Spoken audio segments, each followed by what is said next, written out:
नमस्कार मित्रों, स्वागत है आपका हमारे कार्यक्रम नारद संचार सकारात्मक सुप्रभात।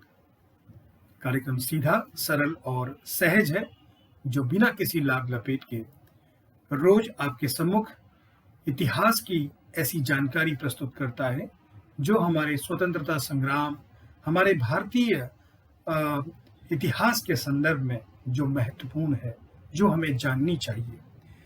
सबसे पहले आपके सम्मुख प्रस्तुत करते हैं आज के पंचांग के बारे में जानकारी। आज भारतीय पंचांग के अनुसार विक्रम संवत 2078 है और चैत्र माह के कृष्ण पक्ष की द्वादशी तिथि है। दिन आज मंगलवार है और आज ग्रेगोरियन कैलेंडर के अनुसार 29 मार्च है। इतिहास की बात करते हैं तो देश के स्वतंत्रता संग्राम में 29 मार्च का जो दिन है उसका एक विशेष महत्व है। दरअसल कोलकाता के पास बैरकपुर छावनी में सिपाही मंगल पांडे ने पहली बार गोली चलाकर ब्रिटिश साम्राज्य के खिलाफ विद्रोह का शुभारंभ किया था, जो देखते ही देखते पूरे देश में एक आजादी की ज्वाला बन गई थी। दरअसल इसकी नींव उस समय पड़ी जब सिपाहियों को बंदूक में भरने के लिए कारतूस को पहले दांतों से काट कर खोलना पड़ता था और उसमें भरे हुए बारूद को बंदूक की नली में भरकर कारतूस में डालना पड़ता था।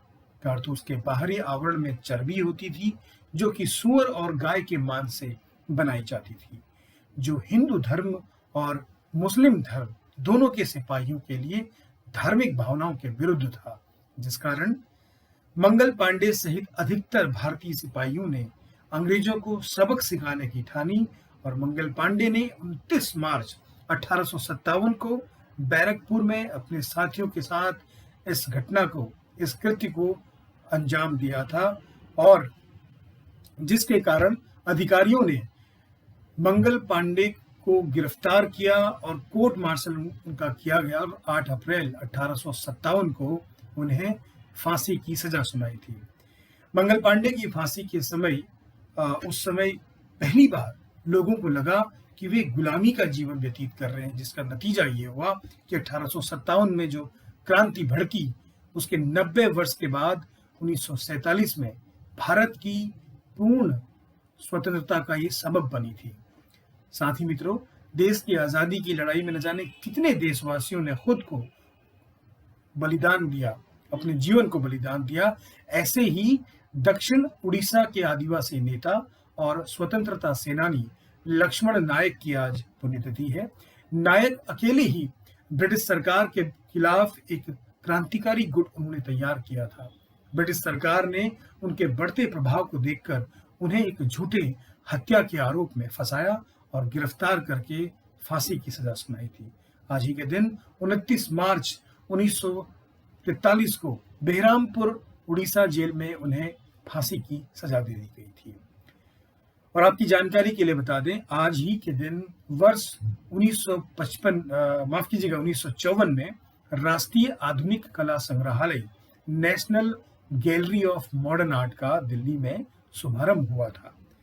राष्ट्रीय आधुनिक कला संग्रहालय या एनजीएमए नई दिल्ली में इंडिया गेट के पास स्थित है और यह कला दीर्घा भारत में अपने आप में एक ऐसा अद्भुत संग्रहालय है जिसमें 16,000 से भी अधिक कलाकृतियों का संग्रह है और जिसमें लगातार वृद्धि हो रही है।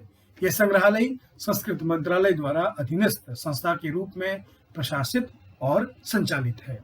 तो ये थी आज की जानकारी और ऐसे ही सकारात्मक जानकारी के साथ हम कल फिर प्रस्तुत होते हैं। तब तक के लिए आप स्वस्थ रहें, मस्त रहें और हाँ, यदि आप हमारे इस प्रयास के साथ जुड़ना चाहते हैं तो आप हमें अपने सुझाव अवश्य मेल करें। हमारी ईमेल आईडी है naradsanchar@gmail.com। नमस्कार।